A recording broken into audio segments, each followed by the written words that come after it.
cool in and of itself. But to see a total eclipse, even if it's just for, 30 seconds or so, it's still going to be really cool. I'm told it is totally 9-day difference, and that 50% of the people are going to cry, and that'll probably be me. Because I think it'll be very spiritual. And Yeah. it's just so wonderful to be able to host people here, and everybody has moon pies and Milky Way candy bars and sun chips, so all the food groups represented as treat bags. Yeah, it's all going to be cool. Helen, thanks for letting us come in and invade the territory here. Again, they're expecting Totality here sometime after 3 o'clock, right around the 3:15 time span. But I'm told that the eclipse will actually start here to be visible, say, in the next 10-15 minutes. Guys, back to you. Partial happening very soon. All right, now Ohio is a big state for viewing the eclipse this time around, and one of our first teams that we're going to visit is our station in Cincinnati. Columbus and Dayton have blanketed the state for extensive coverage. Our first stop out there in Marion, right, Veronica? That's right. Where the Totality begins there at 3:11 local time. It lasts for about 3.5 minutes, and that's where we find Kate Seifert at Ohio State University's Marion campus. And Kate, I see some folks behind you there. You're ready to go, of course. What has the vibe been like this morning? A lot of energy? Yeah, there is a lot of energy here, you guys. So we got here right around 7 o'clock, and that's when the parking lot opened at this OSU branch campus in Marion, which is just about an hour north of downtown Columbus. This is one of many areas around this whole campus where families are gathering. So you can take a look. I'll give you a peek at all these families who have set up basically kind of like a tailgate situation. So families started coming in around 7 o'clock, and there's a lot of people from Ohio, but we also met families from North Carolina, from Maryland, from New York, from Washington, D.C. We actually saw a charter bus come in from Washington, D.C. filled with an entire family of about 40 people who came just for this event today. And there's a lot of cool things for families and for kids to do while they are here, and this is one of them. It's just an opportunity for people to look through these telescopes and get a peek at what this eclipse is going to look like in a safe viewing matter. And Barbara Ryden is here. She's a professor from the OSU Maine campus down in Columbus. Barbara, tell me a little bit about this opportunity that people are getting here today.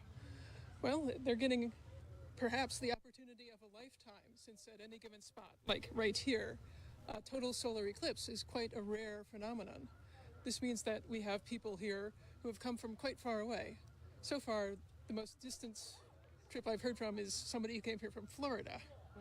Wow. So, yeah, it's not often someone from Florida comes to Ohio, but for a total solar eclipse, it's worth it. For sure, yeah. I met someone from California earlier, people from all across the country. This is your third eclipse, right? And a lot of people have been saying, once you see one, you can't go back. Can you tell me about the sensation that this is? Oh, it was wonderful. My first eclipse was actually in the Caribbean on a cruise. And, first of all, it's an amazing experience visually. But then, a couple of minutes after Totality, a couple of whales surfaced nearby saying, "What the bleep was that?" Yeah. At least I'm assuming that's what they were saying. I don't speak whale. But, yeah, if you're anywhere near any kind of animal, they get very confused. Whoa, it's dark. Wait a minute. Wasn't expecting that. Exactly, and that's something that we expect to see here in Ohio. So I'll give you one last peek at some of this experience that people are getting here in Marion. Once again, about an hour north of Columbus. We are about an hour or so away from when we are going to experience Totality here. So we are very, very excited, you guys. I'll send it back to you in your studio. Thank you so much. The anticipation of it all, right? And what we said, folks traveling so far for, in some instances, what's less than a minute. To Ohio. Exactly. It's a good day for Ohio. All right, we want to bring back in our expert solar physicist, Dr. Graham Kerr from NASA, explaining everything, breaking it down for us. We've been showing this picture on the screen. Let's talk about what's happening here, because this is from Mazatlan, Mexico, correct? It looks like, yes. So this is kind of the first spot in North America where this is moving through. What are we looking at right now? So what you're seeing is the moon starting to, well, actually it's quite a long way now across the sun's disk. So it's blocking out a large fraction of the sun's light. In fact, so this is a partial eclipse. This is what most of the country will see. And so I know we've been talking a lot about how amazing the total is, but I do think the partial is definitely worth seeing. And so especially if you're here in DC and you have some way to view the eclipse safely with the viewing glasses, this is comparable to what we'll see. We'll see this kind of crescent-shaped sun with the moon taking a chunk out of it. And you have to have your safety glasses on You do. to view any partial. If you want to correct? look at the sun Yeah. to see this, you must have some form of safety viewing glasses. If you don't have those, you can do other things like a pinhole or a colander or things like this. Okay, We'll thank talk you so about all very of those different things in a minute. Exactly, you're right. We've got a lot more questions that we're going to be answering for you, too, coming up within the next couple of hours here. We want to head back now to southern Illinois because it could have some of the best viewing in the Midwest. That's right. As a reminder, Totality begins there just before 2 p.m. Central Time. Nashville meteorologist Katie Morgan appears frequently, of course, on the National Weather Desk. We see her a lot. And we want to go out to Katie, who is, it looks like a long way from Music City. Are you out there, Katie? Can you hear us? Yes, I can, Emily. Good afternoon, Emily Veronica. We are live in Marion, Illinois right now, and we could not have asked for better weather. I am stoked right now. I'm very excited. We are looking at mainly clear skies, a couple high in cirrus clouds at the moment, and right now we are live inside the Thrillbillies baseball stadium right off of I-57 in southern Illinois. And as you mentioned, this is looking to be one of the best spots in the country for viewing the total solar eclipse later on this afternoon. Lots of folks behind me. It's quite sunny, of course, so a lot of us have been hanging out in the shade, but now that the partial eclipse has started, we are looking at more folks are starting to come on the field. It's a great vibe right now. We have kids throwing around the football with their parents and their siblings. We've got all kinds of things going on. Lots of astronomers here on hand to ask and answer questions for folks. And really, I think it's just going to be a spectacular show. Now, Totality here in Marion will be at 1:59 and should last just about 4 minutes. That's perfect. And of course, we're going to be checking back in also with Marion coming up within the next couple of hours. But one of the things that you're going to notice with this event is that it's all about the people and bonding, getting them together to experience this very special and unique event. Our live coverage of Eclipse Across America continues after this.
From the National Weather Desk, this is live coverage of the Eclipse Across America.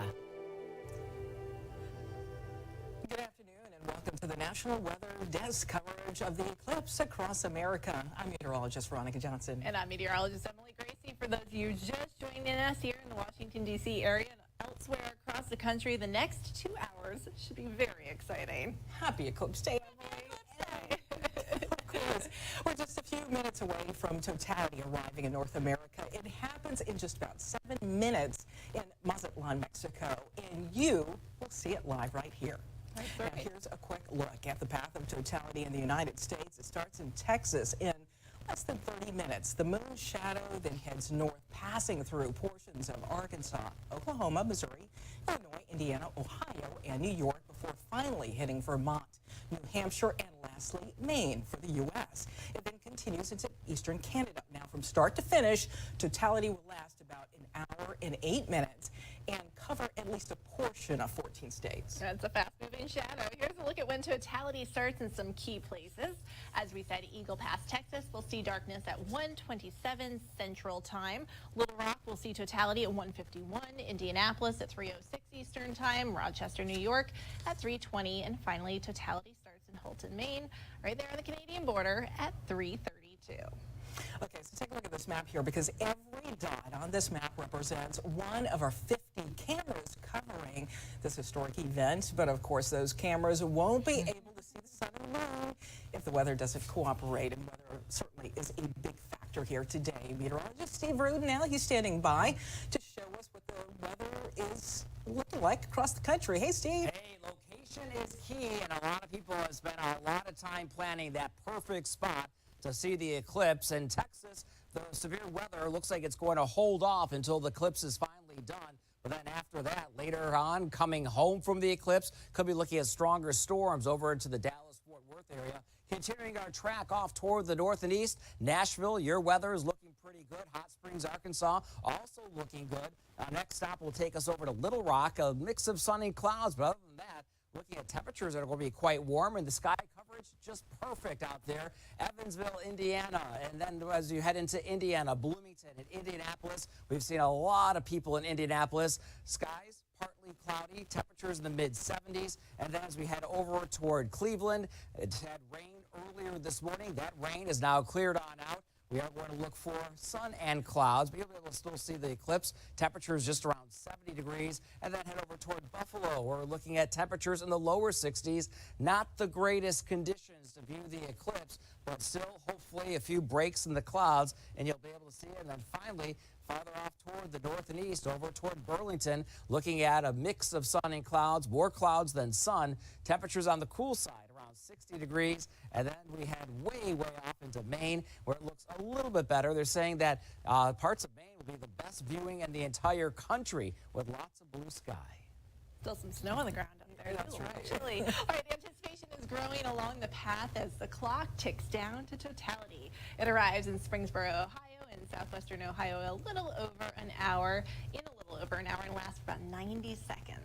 Meteorologist Natalie Walters from our station in Dayton is there right now. Natalie, how are people there getting ready for totality?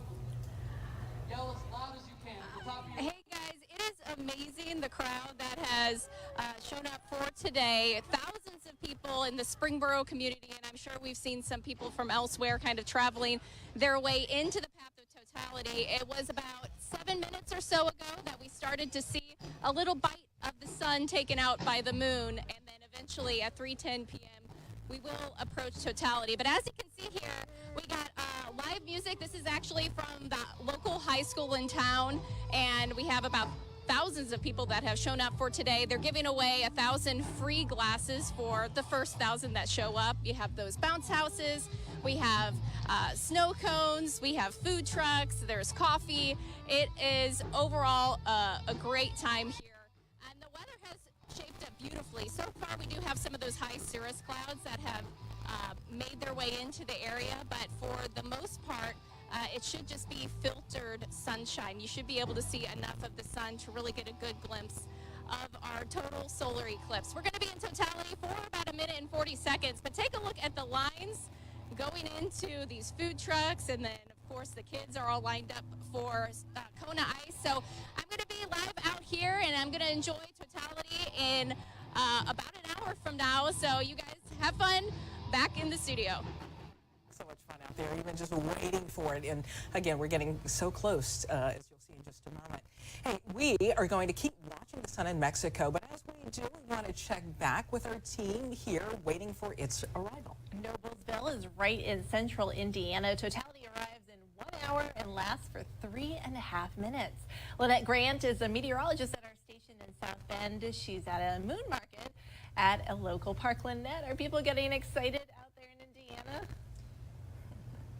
Oh my gosh, people have been so excited as the hours have approached getting ready for the eclipse. Now, we got here at around 9:30 this morning, and outside of some of the vendors and people setting up, we were one of the first, but I can tell you it got crowded very quickly. Organizers telling me that there were probably 750 people at this ticketed event alone. Now, this is just one spot in Hamilton County, Indiana, that has events going on. We are just starting to see the moon eclipse the sun here locally. A lot of people around me getting very excited, starting to put their glasses on. But I do want to show you what we're seeing in the area right now. Lots of people sitting down with the lawn chairs, already starting to look up at the sun.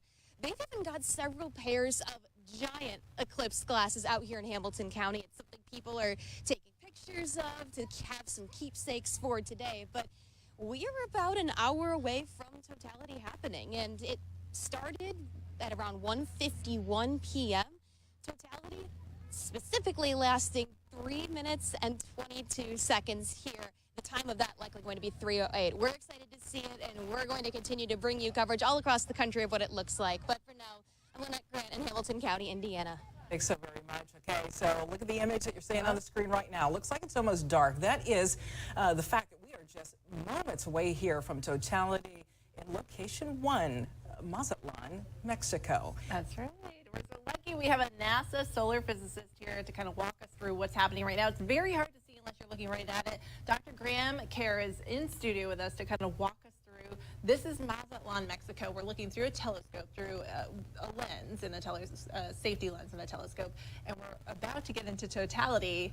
Can you walk us through? Are we seeing Bailey's beads? Is that what those little? Tell me what I'm seeing here. It looks like more of a camera shoot. But, what we'll start to see is exactly what you said, Bailey's beads. And so that's because the moon has structure. The moon has mountains and valleys, and as the last little bits of the sun's light try to peek through those mountains and valleys, you'll start to see bead-like structures along the sun. And what we're seeing just there was a diamond ring. So that was the final picture? Yeah, that's right. The diamond ring! Yeah, so that's what's called the last bit of light coming through from the sun, and what we see now is totality. And if you look carefully there, as well as starting to see the corona as our eyes adjust, you're going to see some red bits around the sun's disk. That's the middle part of the sun's atmosphere called the chromosphere. And that's equally as complex and equally cool, because I'm biased because I studied the chromosphere. But we see these red structures because the sun is glowing in hydrogen light, and you see these kind of what are called prominences kind of protruding out from the sun.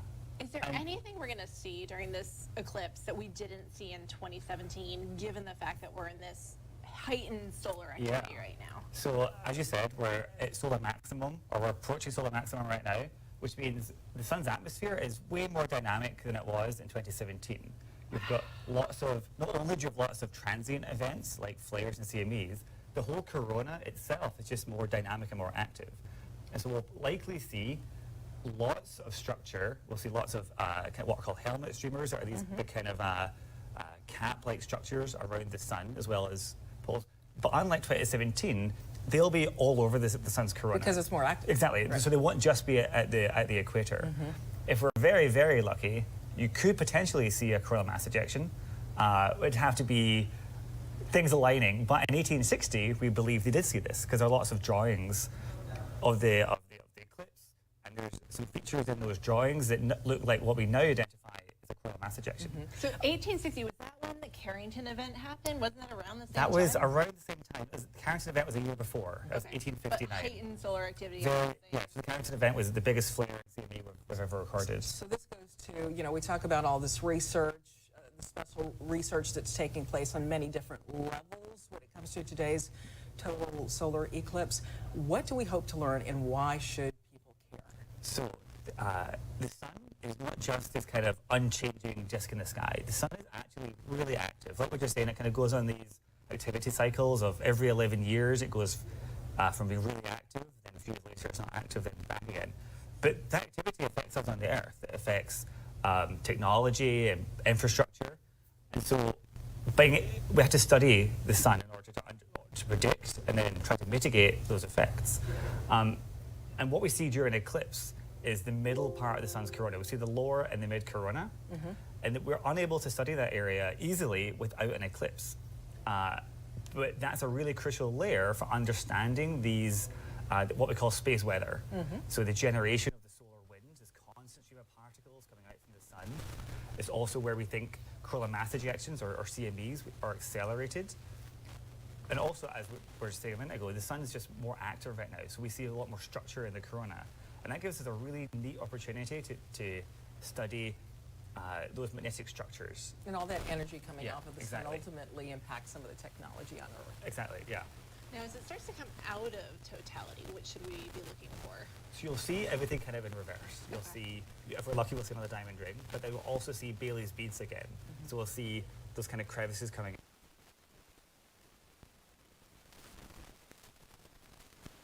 The diamond ring appear again. Put your glasses back on. Right. Got it. Why does it almost look like that white that's coming off of the sun, which basically is the glow, right? The light. Why does it almost look like it's wafting back and forth? So I don't know if that wafting is on the sun or if that's potentially clouds cover in Mexico right now. The sun is very far away and is very, very big. Yeah. So how far is it away? it's 93 million miles. Right. And so in fact, these you can kind of see on the lower right. There's a kind of a thing shoving out from the sun. That's probably a prominence or a loop. That is bigger than the Earth. And so these things are huge. And so although they are dynamic and they're moving, seeing it moving in real time is maybe a bit difficult. So I think all that kind of wispy motion is more likely just to be But that little thing is bigger than the Earth. Okay. Yeah. I think that's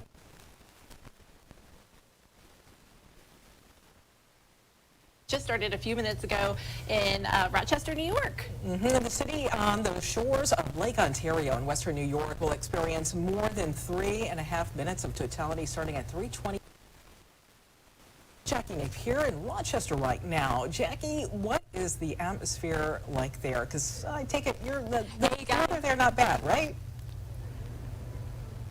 Yes, hey guys, good afternoon, excuse me. I'm here with the lovely Coloratolo family, who is the owner of Casa Larga Vineyard here in Fairport, New York. Just a beautiful site where we're seeing a lot of folks, thank you so much, a lot of folks come out and enjoy. Tell me about the preparation for today.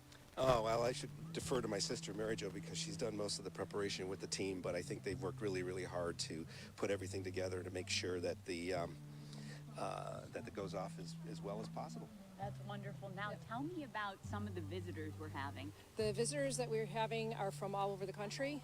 We've got about 50% of them coming from out of state, and I think as far away as California. Some locals too, and some that are, local and have family that came in just for this. That's great. And tell us about the kind of day we're seeing out here. What are you anticipating for the eclipse viewing? We are anticipating that the clouds are going to move out, but I was just listening to Edwin, the expert from RIT, and he said that we'll be able to see it through the clouds, and maybe not the intense sun, but we should have a change in what the color looks like. It's going to be some type of an orange color, and then it will go dark, and when it goes dark, it's going to be cold. That's great. Now I want to, another small business owner right over here, we have a special treat. Tell me about what you designed here, sir. Well, we designed a solar eclipse necklace for today because it's passing over Rochester. It's a jet black Swarovski crystal set in a pewter sunburst. Absolutely. And now tell me about how folks can learn more about this if they're interested. They can go to our Gmail address. It's Jules Romanoff, Jules Romanoff. We're going to have to go to break here in just a second, but let's take one more look out there at Mazatlan, Mexico. We'll be back with more eclipse coverage coming up.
welcome back to Eclipse Across America. We're now just 10 minutes from Totality arriving in the United States. We will show it to you before we go to another break. But right now, we want to check back with our team of meteorologists and reporters along the path. That's right. Indianapolis is the largest U.S. city outside of Texas that's in that path of totality. Darkness arrives at 3:06 and lasts for 3 minutes and 47 seconds. Meteorologist Will Haney is there for us today. Is Indianapolis ready? Will, good to see you.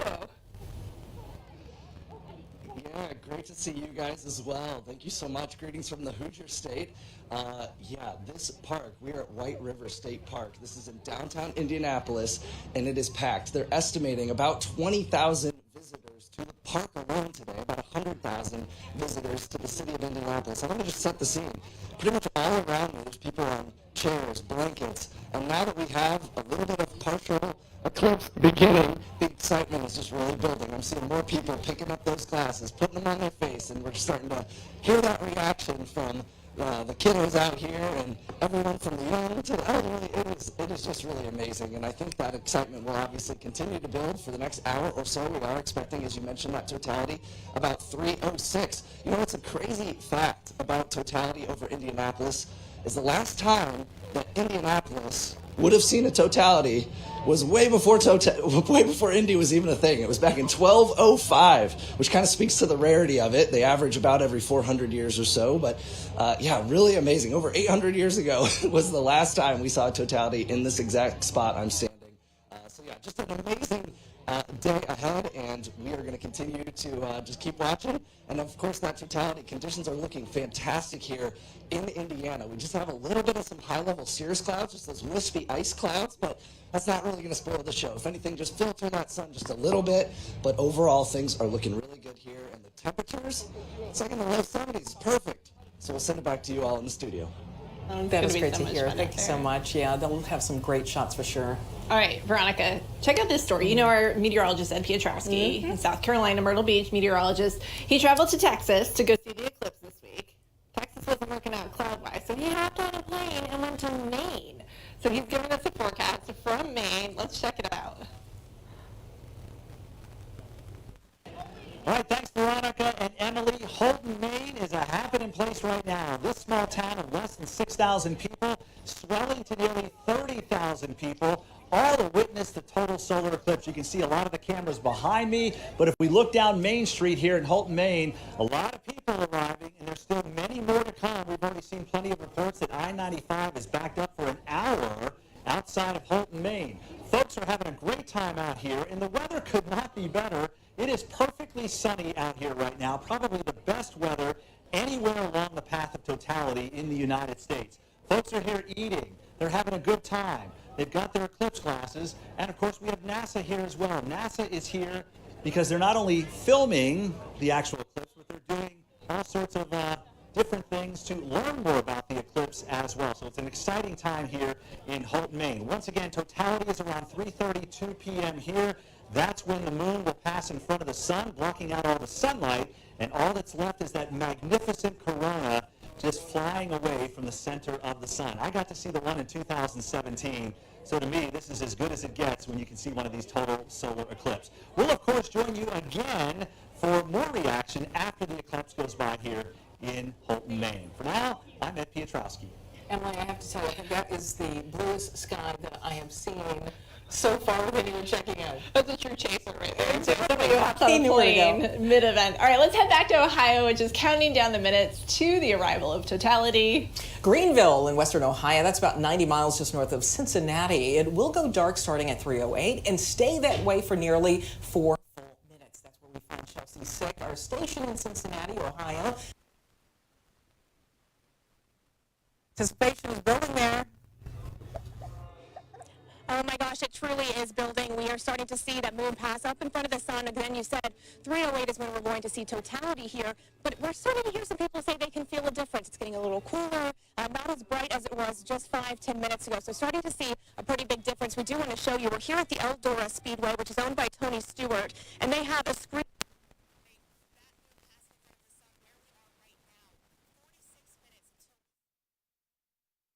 Speedway. One cool thing that they're doing here is they're going to have fireworks halfway through Totality for the people who are here visiting. Hundreds of people here in Darke County at the Eldora Speedway. And what's really interesting about where we are is this is a very rural county. So having hundreds of people in one spot is pretty impressive. I haven't heard any issues on the roads here in this area. We know a lot of people were moving in throughout the weekend, and last night we had some campers here at the Speedway as well. And I'm here with a family that traveled all the way from Michigan. I know the Ridge family, you guys traveled from central Michigan, stayed here last night. Phyllis, what are you most looking forward to?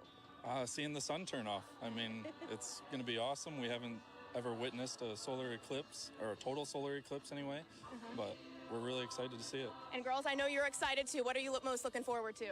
I'm looking forward to hear all the crickets when it's dark. That is going to be crazy. And the fireworks, I know you're excited for too. Mom, why here? Why did you want to travel to this part of Ohio? Well, we were really looking forward to the race last night, but due to weather and how wet the track was, that didn't happen. But still a good family event. Absolutely, be out absolutely. here, 45 minutes. Yeah, 45 minutes. What are the anticipation? What are you really feeling right now? We can already tell that the temperature's changing for sure. Yeah. It's definitely not as bright as it was. Yeah. Not as bright as it was. Yep. All right. Well, thank you guys so much. Enjoy, okay?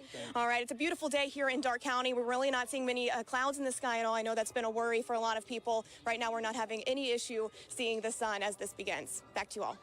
So much.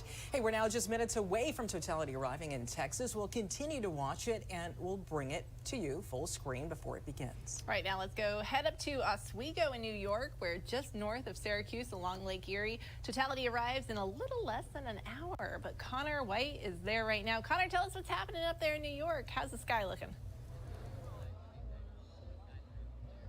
Hi, good afternoon. We're here in Breitbeck Park in Oswego. It's a city of about 17,000 people, but that population has gotten a lot bigger with people coming in from all over the East Coast to be able to enjoy the day today. Everyone say hi. Who's excited for the eclipse? You guys? All right, we're over here on Lake Ontario. The weather has been nice for the most part, but we also have some cloud coverage. So some people are nervous. Partial coverage is beginning to happen with the sun, so you'll see some people looking up. They've got legitimate equipment up here as well. But it's a big party, and part of that party, of course, is live music. And in the flesh, we have In the Flesh, a Pink Floyd cover band. How are you guys doing today? We're doing very good. We're very excited to be here and just can't wait to play for everybody, so it'll be a lot of fun. And you guys are all local, right? Yes. Most of us are from Oswego, but the two backup singers are from Syracuse. Gotcha. So what does it mean to see this many people here in your backyard for really a once-in-a-generation, for some folks, once-in-a-lifetime event? Oh, we love it for sure. Absolutely. It's going to be awesome. It's going to be a lot of fun. It's going to be a lot of fun. Now, Pink Floyd, a lot of people will know the Maine album. A lot you can do with the lyrics. You guys have any puns set up for today? Not really. I don't think so. I think we're just going to play what we normally play and call it good, and everybody will enjoy it, I'm sure. All right, perfect. Well, guys, thank you so much. You're on at 3 o'clock. Everyone is looking forward to Totality at around 3:20. While we have some cloud coverage, it's not total overcast, so we should be able to see something when that Totality occurs. I'll throw it back to you guys. Reporting in Oswego, I'm Connor White. Sing tech. All right, thank you so very much, Connor. We're taking a look at some of the images there. It's going to stay up on the screen throughout the show. These are live images from different locations. We're looking at Junction, Texas right now, and I want to bring back in NASA astrophysicist Dr. Graham Kerr. What are we seeing right now? I'm seeing more white versus the yellow and gold that we were seeing earlier. So that's probably, so we're still seeing a partial eclipse. So we're still seeing the moon kind of eating a chunk out of the sun as it goes towards totality. The color we see is probably related to the filter of the telescopes. Maybe some of the yellow images we saw earlier were using filters to block out more of the light, whereas these white light images we're seeing are probably just a kind of a regular telescope. And the specific location that's northwest of Abilene, is that right?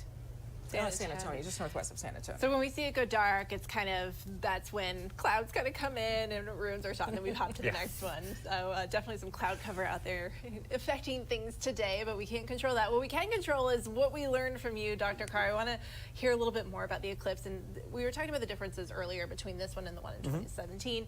One of the differences, these lengths of totality. So we're talking in some places up over 4 minutes. We just saw that in Mazatlan. And then one thing that happened in 2017 that I wasn't aware of was this test that NASA did with jets flying through the path of totality. Obviously, they can't fly at the speed of which the shadow is going, because that would be, you know, what, like 1,500 miles per hour. Okay. So, but they're going fast enough. They are extending their totality. Can you tell me a little bit about this mission that these jets are doing? Yeah. So these are some WB-57 jets that are flying at hundreds of miles an hour, and they're trying to extend their length during totality by a couple minutes or so. And what they're doing is also flying really, really high up. They're at 50,000 feet.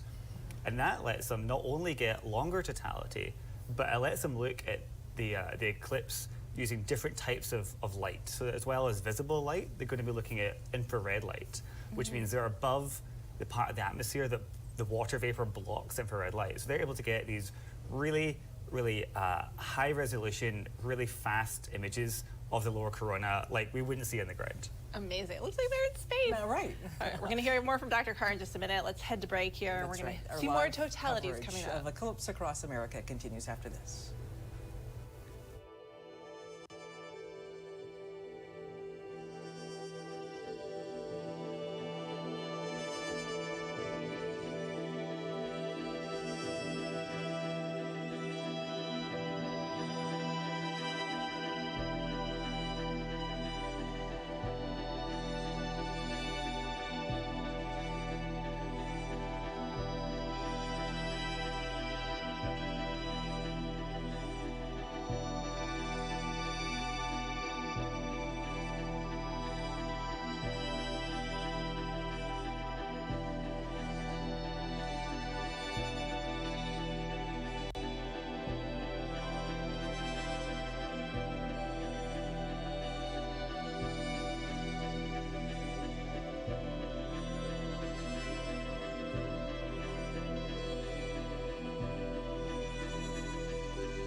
From the National Weather Desk, this is live coverage of the Eclipse Across America.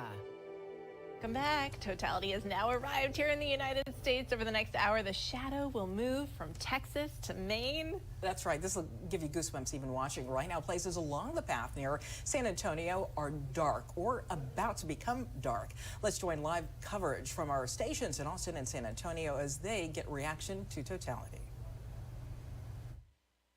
Sounding rockets office here at Wells. This is what they're saying. But the in other preparation issue here is for sound, our APEP right? mission, And when we're talking the about atmospheric perturbations the blind, around the being able to eclipse hear path it here and at to NASA. experience the eclipse like that. But whether you can see it or not, just the idea of the quietness and the stillness, there is something to be said for having that in your life, whether it's for 4 minutes, 34 seconds, or an hour and a half. The idea that you can just sit and sort of calm everything down. We heard Chris eloquently describe it earlier. I don't know if it was this morning or earlier at noon, but talking about just, it's an experience. It's an emotional, and in many ways it's been described as a religious experience. Whether you feel that way or not, the emotion of it is certainly something that you can enjoy with, hopefully, friends and family. I'll tell you what, it is really fun as we've been going to a lot of these different shots today with our crews to see everybody heads up, glasses on, eyes to the sky, all doing the same thing. Look at that. And this is still Eagle Pass on the left-hand side. And here in San Antonio, when I said it was darker 2 minutes ago, it's even darker now. It's just going to continue to do that as we get closer to Totality here. Look at that. Look at Concan. So, completely dark. Yeah. Look at that. I'm laughing because I'm thinking of the conversation, Jeanette, we had earlier this week when you said, you're still going to get something, David. Yeah. You're still going to get this amazing experience. It looks like it's nighttime. It looks like it is 12 o'clock at night. We weren't sure just There it how is. dark it Wait, was. let's listen going in to here. Corona! Let's listen in. We got a Corona! They're excited. They're yelling Corona. So they I don't know have if a you can break see in the it. clouds there, and they are experiencing totality, or just about. They must have Look, gotten you a can full hear 'em. picture of that.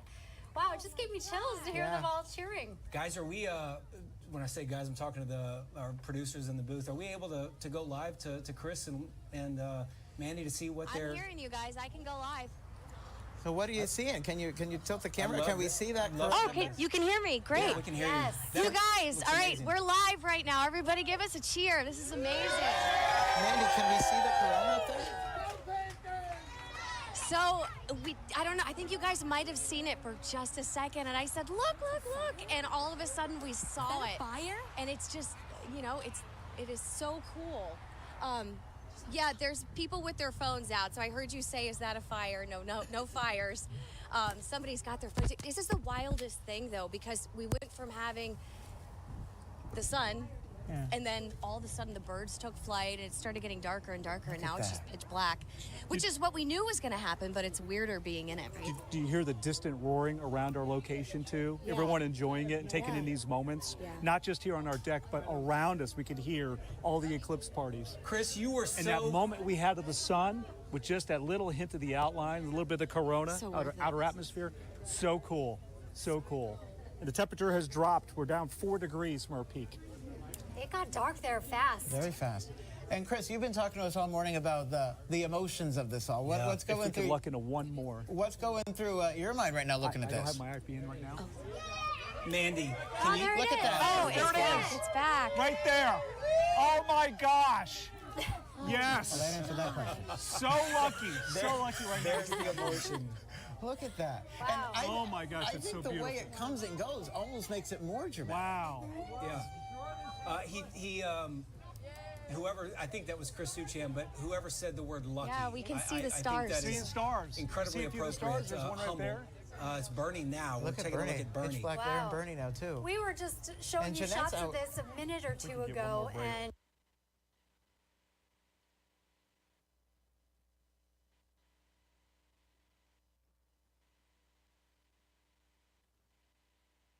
you could still see what was going on. You could see the lake there. Let me try to call in. And this Here's is a a look shot to- from Kerrville. Looks like they are experiencing totality right now. Just again, a reminder, we have 6 or 7 cameras and crews set up all over South Texas in different parts. So you're seeing Kerrville, and we're going to jump around and see what they're seeing as that path of totality sort of makes its way through Texas. This is UTSA. Look how dark Again, it this is. is Look an how area dark where it they is. weren't expecting very much at all, and this is certainly breathtaking, humbling. So we are at 1:34 right now. That is when we were supposed to start experiencing totality right here in San Antonio from 1:34 until 1:36. And if you look outside our studio door right now, it's pitch black in our parking Pitch lot. black. We've got the parking lights on out there, and This is Concan again. As we Wow. jump I got chills, back around. guys. Look at this. Jeanette, are you, let's see if our microphone's on. The temperature, what you're feeling from just a meteorological point of view, it's done everything that you guys predicted, yes? Yes. So I opened up the door, and it's funny because the birds around here, you should see the way they're turning around their necks. They're like, what's going on? What's going on? It is it's almost completely dark. That's incredible. Yeah, it's completely dark. The temperature has cooled down. At the top of the noon show, it was at 76. It's closer to 73. Still muggy outside. Woo. So despite the clouds, go outside, it's dark. And there's some fireworks at UTSA too. Just let that statement sink over. 1:35 in the middle of an April afternoon, Right. we're looking at At fireworks. fireworks. They're Visible absolutely fireworks. gorgeous. And look at that shot. Where's that? That looks like Okay, but This I believe, is the Concan that's shot. Concan, yeah. That's just the incredible. cheers, the emotion. That's Bernie. This is Bernie. I got to be honest. I'm taken back by it. This is I was a little bit of a cynic leading up to this, thinking, well, the clouds are coverage. How good could it be? What are we going to see? You know, I have a hard time believing that. You came in this morning at 5 a.m. and he was handing out glasses to everybody like it was Christmas morning. There's a giddiness here. As folks, who are we listening to? Who's that? Oh, I think we're looking at a shot from Bernie on one side of the screen there. All right, so Mandy and Chris, who have been in Concan, I got to ask Chris. Chris, can you hear us? There they are. Hey, the lights are back on. Chris, everything's light again. So a shout out to you. That's right. Totality's done. A shout out to you. Earlier in the morning, you set the stage. You kind of set it up to where you promised essentially this emotional experience, this visceral experience that people would feel. Back here to the National Weather Desk coverage in Washington, D.C. We want to talk to our expert that we have here on set. We had some great views there from Texas, where Totality is just happening. Finally here in the United States. Things are going to move quickly now. NASA solar physicist Dr. Graham Kerr is joining us to talk about some of the stuff that we're seeing here in these images. So what did we just see out of Texas? So what we saw there was totality. So the moon was completely covering the sun, and instead of having all that bright disk, all we could see was the sun's outer atmosphere. What was really neat in those pictures is you probably saw that kind of red glow around the disk as well as the corona. That means we're seeing two parts of the sun's atmosphere. We're seeing the wispy white part of the corona, and the red part is the chromosphere, and that's the thin, kind of really dynamic part below the corona. So it was really cool you could see both, and it was looked like it was peeking through the clouds, which is great for all my colleagues who are down in Texas. I was going to say, chromosphere is your jam, right? Yeah. This is what you study, so you're pretty excited about seeing this. So that is really, what we're able to see of the sun. But for locations along the path of totality, there can be a lot more in the sky that we can check out, i.e. some of our planets, Mars, Mercury. What are some of the other planets? That's right. So it's actually a bunch of the planets are going to be kind of in the right place to see. The brightest ones will be Venus and Jupiter. But if we're lucky, if you've got really clear skies and your eyes are adapted enough, you might also see Mars. You might see Mercury, although Mercury is quite dim.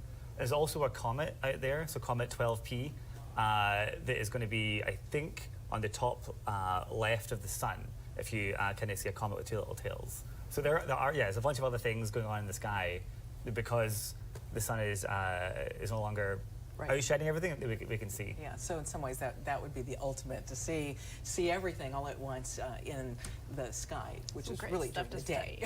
Yeah, I know.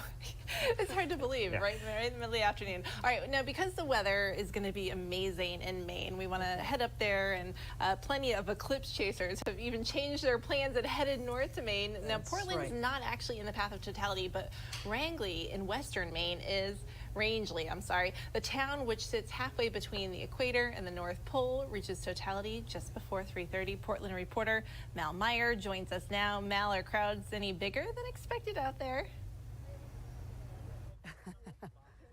Well, in talking to the town manager and even the Chamber of Commerce last week, I felt like they were kind of trying to tamp down expectations of this, right? They didn't want to say we're going to see absolutely gigantic crowds and maybe nobody shows up, or say too little and then all of a sudden everybody's here. They were expecting somewhere maybe a few thousand people. Some estimates had it even higher, but looking around here, I mean, it's been jam-packed. We've been here for hours now at the scenic overlook. We're about a mile outside of the downtown kind of area, if you will, of town. There are plenty of people here. People have been posted up here since the early morning. I wouldn't be surprised if some people even tried to snag their spot last night because the parking lot is absolutely packed. We have cars on the street as well. And that goes down for quite some time. Now, earlier today, I brought a map with me, and I want to show you guys because we've been asking people where have they traveled from. Obviously, we knew that people might come from other parts of Maine where the drive might only be a few hours, or New Hampshire or Vermont. But then, of course, last week we saw the forecast, and a lot of the U.S. where the path of totality was running through, that was all covered in clouds. And so I've been talking to people. We've been getting some people as far away as San Diego down there. We had Utah, Arizona, Colorado, Texas. I know that we just heard it sounded like it was pretty spectacular down in Texas, but some people were looking at this forecast and thinking, oh my gosh, I need to get moving. I need to come to Maine. And so they came here and they were able to reroute. I had talked to one guy a short time ago. He was originally going to Rochester, New York, and he said, you know what? I'm not taking my chances. I'm going to come to Maine. They scoped it out on the map. They were able to find a place where they could stay overnight, and they were able to reroute their plans and come here to Rangeley. So a lot of excitement over here. I've also been asking people, just how many times they've seen the eclipse. We've had a lot of people who have said, I've never seen it, not once, not a partial, not a total solar eclipse. Other ones said, maybe I've seen a partial solar eclipse, but it wasn't that much. Others have been able to see the total solar eclipse, but it's been, in some cases, decades. So, once you see it, though, it is a spectacular sight. It's already started now, so in about an hour from now, we're going to be coming back and showing you that total solar eclipse. Reporting live in Rangeley, I'm Mel Meyer. Back over to you in the studio. Thank you so very much. Right now we want to take you to Wallops Island in Virginia. NASA just launched one of 3 rockets before, during, and after the eclipse. Okay, so you've got another one that is going to be coming up a little later. The mission is to study aspects of the sun, the earth, that can only happen during an eclipse. And one rocket goes up, of course, before, as mentioned, then you've got 2 more coming up. These are also going to be ejecting 4 soda bottle size instruments within the path of totality. Dr. Kerr, tell us what types of experiments, what measurements these will be taking. Yeah, so these rockets are looking to understand what the ionosphere, which is a layer of the Earth's atmosphere that is filled with charged particles. They're looking to see what the behavior is like before the eclipse. So that's for the rocket they just launched. What's going to happen during the eclipse is going to be a rocket launch while the totality is happening. And there's going to be a rocket launch after the eclipse to see how quickly things come back to their kind of natural state. And they're going to be measuring the density, how many charged particles there are, the temperature, and basically how the ionosphere responds to the sudden removal of the sun's light, because the sun's light, especially ultraviolet light, interacts with the ionosphere, kind of sets the size of the ionosphere and things like this. And so that changes during an eclipse. Right, and during a typical day, we gradually go to darkness versus very abrupt like this. So there would be some changes in the atmosphere that we can't see. Exactly. So these changes happen kind of on a cycle all the time, as you said, night and day. But when there's a sudden change in the ultraviolet and the optical light from the sun, you get disturbances. And in fact, during solar flares, that can happen too. So by studying under a very controlled environment of an eclipse, we can try to understand how does the Earth's atmosphere respond to space weather and things like that. So we're trying to improve our space weather forecasting skills. Yeah. Awesome. All right, we're going to hear a lot more from you, Dr. Carr. We're going to keep picking your brain about all of this. And we're going to keep checking in with those paths of totality, all of our spots up through the path over the next hour Look at and 15 that, what's minutes. on the screen right now, Emily. Our coverage of Eclipse Across America continues in just 2 minutes.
And welcome back to Eclipse Across America. Happy Eclipse Day. Now we want to return to some of the cities in totality. In just a few minutes, the skies will go dark in Houlton, Oklahoma. That's right. Oklahoma City reporter Katie Arata is there. We checked in with her earlier. Show us what's going on now, Katie. Oh, sounds very exciting. Yeah, guys, we just got to the Totality right now. People are cheering. You can hear them here around me. Everyone's so excited we're able to actually see the moon right now. We weren't sure if the clouds were going to subside enough, but as you can see there, we are able to see it. It just got a little bit cooler out. It feels a lot cooler than just a couple of minutes ago, and it definitely looks like nighttime out here. This is a crazy experience. People are taking pictures and just enjoying this for the next couple of minutes. We have a total of 4 minutes of totality, so we have about, I think it just happened just about a minute ago, so we probably have at least 2 or so minutes left, and we have our glasses ready for when it starts to move over, just to be safe. There we go, there's some light for you. So got our glasses. It's really dark out here. This is just a crazy experience, and definitely something that you will remember, for the rest of your life, for sure. Katie's breath is taken away. Yes. I can tell when somebody's seen an eclipse for the first time because she's so excited. Yeah, she just can't believe it's dark so in the middle of the moving day. for so many people. I mean, there are people who are moved to tears when they see their first totality. Yeah, all right. Well, just down the road, we also have, we want to check in with Joy Betterhausen, who's in Broken Bow. And I think totality happening there as well. Joy, are you there? Yes, we are at Totality right now. You can see my photographers got it on us.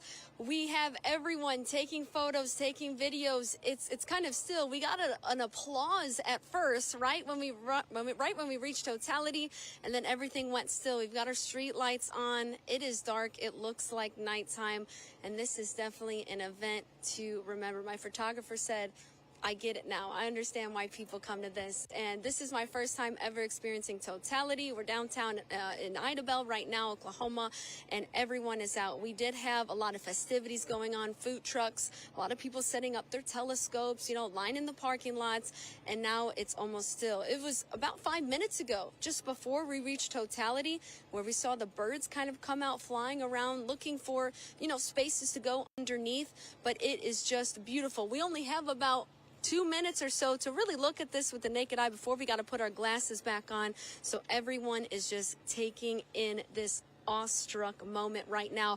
I believe we have totality for about 4 minutes here in Idabel. We've been in it for about a minute or two now, so everyone's taking in, grabbing those photos, because our next one won't be until 2045 within the state of Oklahoma. It's definitely silent right now, but I think we'll start to see, you know, people picking up, the crowds picking up, lots of cheers once we get out of this, and I think we're all going to remember this moment forever. Once again, we're in downtown Idabel, enjoying the sights, and I'm going to kick it back over to you guys. Joy, we're just starting to see that diamond ring. I can hear those cheers. Can you tell us how it feels as a meteorologist? Can you feel it cooler? Do you notice anything around you happening? Yeah, oh yeah, no, we felt it start to cool off about, I'd say 20 to 30 minutes ago. You could definitely notice the difference. It was very hot. Temperatures are right around 80 down here. It was very steamy because we have storms coming in later tonight, so you could feel all the moisture starting to push in. But it feels almost like the Midwest, and we are in Oklahoma, right? Nice little breeze, nice cool air. It definitely doesn't feel like April. It feels more like February around here. But now that we're out of totality, good chance we're going to start heating up again within the next 30 minutes. And Joy, this is meteorologist Veronica Johnson here. I've got a question for you. Do you see a lot of people who are just taking it in the moment versus holding up their phones and cameras and trying to take photos of the event, where they're just in the moment?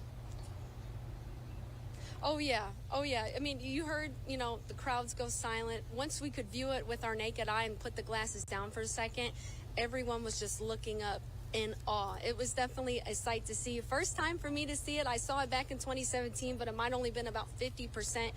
So yeah, everyone kind of just put their phones down for a second, just took it in and really enjoyed the sights. Joy, great job. Thanks so very much, and have a blast out there. Okay. So cool. That quiet kind of gave me goosebumps, because the chills, you know, of like the cheering crowd, but then the silence.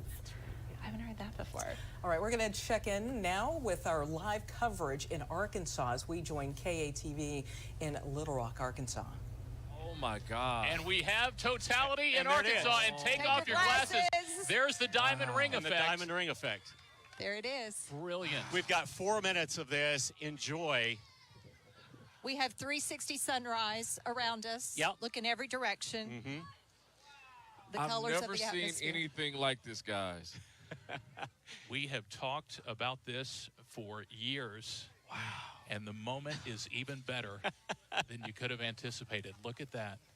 The corona of the sun. You see the rays emitting out from the sun, the gas that emits out, and you're looking straight at it. We hear fireworks in the distance. Okay, there's Venus, there's Jupiter. And I think you'll start to see a few more stars then popping out as your eyes adjust. There's one. Look how beautiful the horizon is if you're anywhere where you can see it. Oh my gosh. I'm at a loss for words. Yeah. Absolutely still.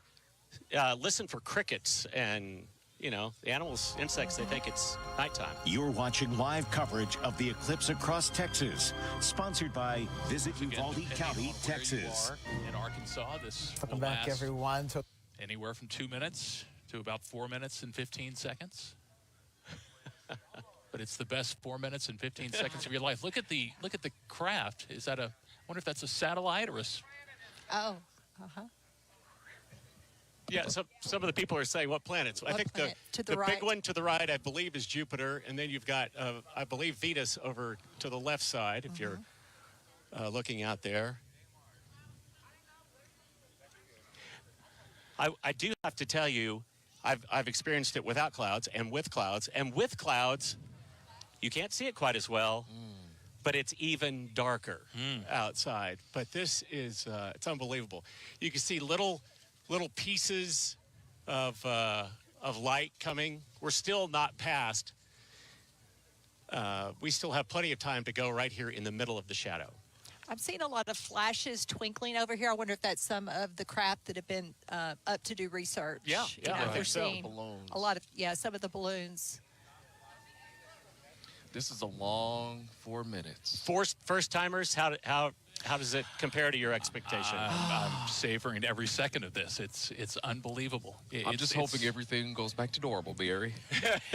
It's hard to believe it's 1:52 Central Time on a Monday afternoon in Arkansas, but it is. Totality is followed by third contact. That's when the moon will start to move away from the sun's disk, revealing the bright light. And as soon as you see that bright light again, you're going to want to put your eclipse glasses back on to protect your vision. But in the meantime, we can savor this without the glasses. I'll never forget this moment, sharing this with you guys, the team with the most experience. It is a privilege. This is an experience to add to that, for sure. Yeah, you can tell, I think we're back up on camera, but you can tell just how dark it is. Now, I don't want to be the bearer of bad news, but in the distance to the southwest, you're starting to see it getting a little bit lighter because the shadow's leaving that southwestern part of the state. I'm so glad that we're in the middle of the path, but no matter what it is, it's just amazing.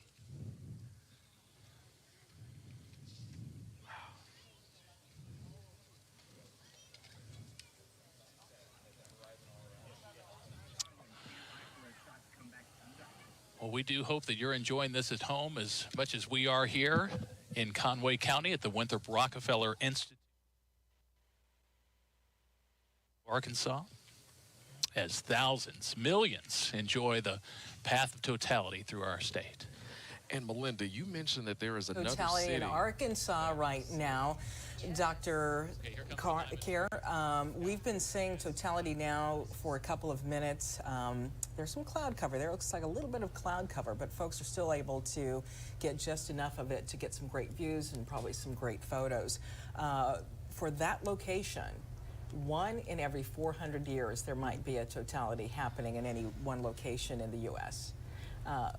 Why so long? Why do we have to wait so long for that? That's primarily because the Earth is mainly water. And so the chances of an eclipse happening where people live is just tiny, because it only happens once every 18 months or so, and as we've seen in some future eclipses, the next eclipse in the States is going to be in 2033. Next total eclipse, 2033, but it's only going to cross some really narrow swath of Alaska. So sometimes it only crosses really narrow parts, sometimes for not very long. And so it's just kind of on average every 400 years or so. Although, as we've seen with the 2017 eclipse, there's a few places in the States that have had it only by a few years separated, which is quite remarkable. It does feel, when people say once in a lifetime, I'm like, well, I kind of saw one a few years ago. It doesn't feel that long ago. Let's talk a little bit about the citizen science that's going on during this eclipse. Can you explain what that is and how people who aren't scientists are helping NASA learn more about this? So citizen science is when scientists like myself ask for help from average people who might not know much about science, but they've got an interest and they want to help. And so, of course, there's a bunch that NASA do all the time, but we have some eclipse-focused citizen science efforts going on right now that you can still help with. So if you have not reached Totality in your locale yet, you can still help. And so one example is called SunSketcher. And so you can download the SunSketcher app, and you can take images during Totality. Your phone's metadata will send the pictures and all that information to some of my colleagues, and they're using that data of the first contact of Bailey's beads, those kind of bright, beads of light. We're gonna check back. We're gonna check back with you in just a minute. We got to go to break right now, but we want to hear the rest of that right afterwards.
From the National Weather Desk, this is live coverage of the eclipse across America.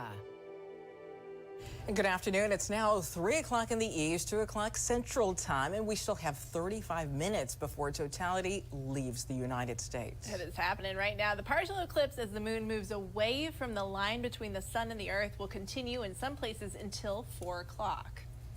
And total began about 1 minute ago in Carbondale, Illinois.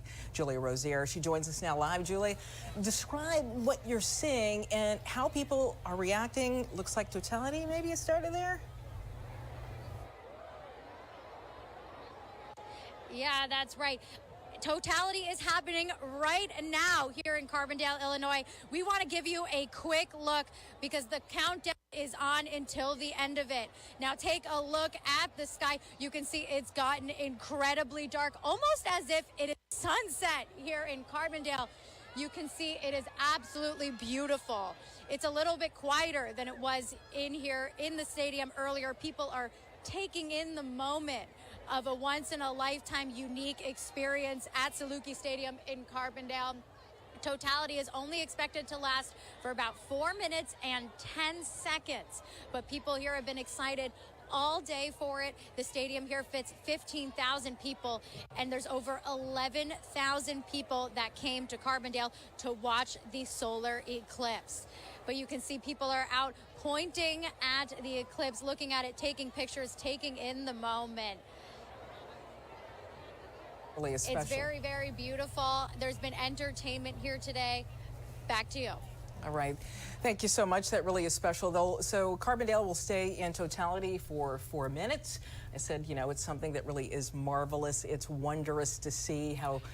We were talking about once in a lifetime, but Carbondale, this is the second time in, what, 7 years that they've gotten a total solar eclipse? How often does that happen, where there might be one location that gets it relatively close within a few years? I do not know, I'm sorry. Probably more often than we think, but I don't know, sorry.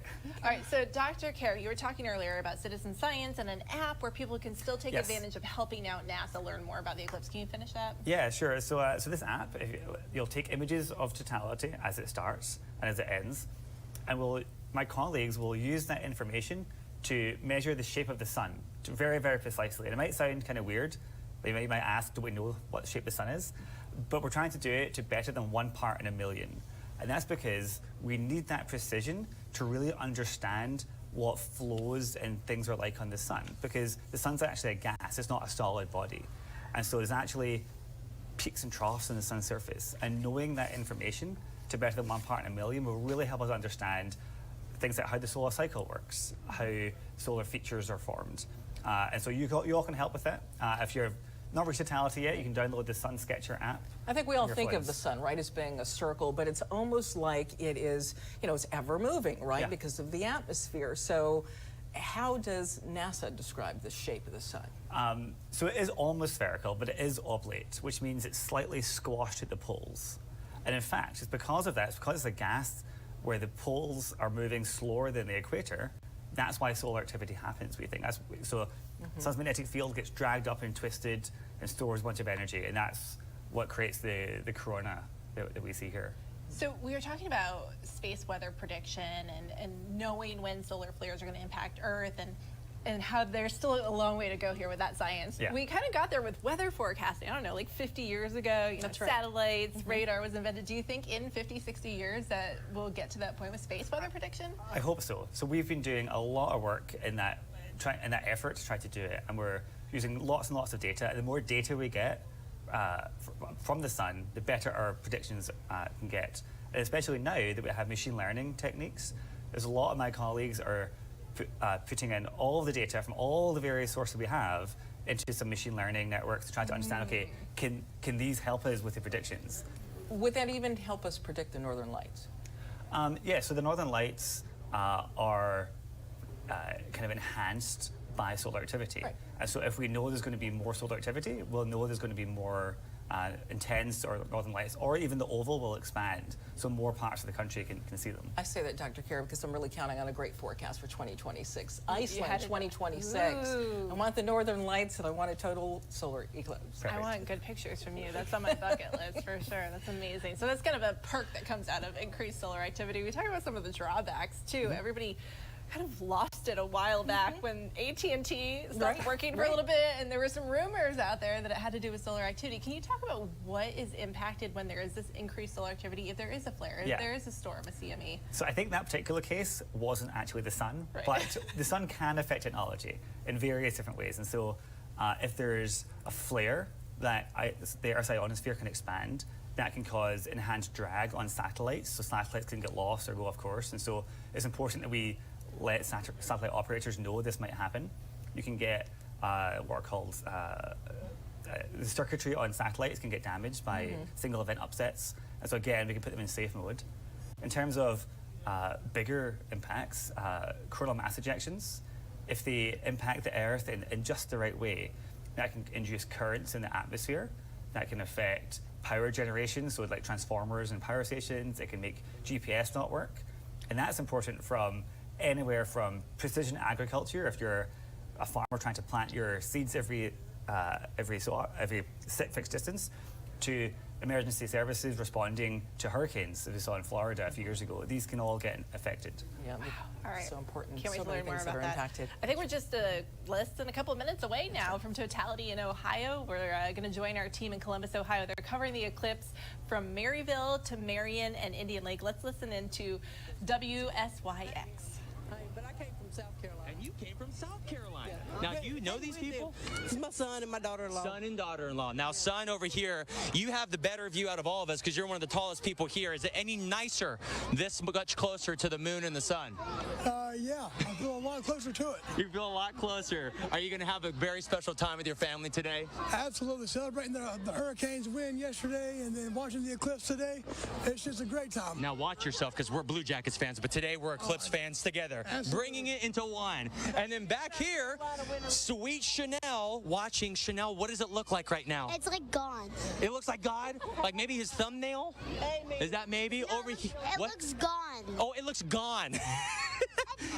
It's almost gone, and we're seeing that little sliver. We have the Deegan family over here. Now, this is something that you guys are experiencing together. You toured COSI for a little bit. Yeah. How special is this literally once in a lifetime? Oh, so cool and so much better together.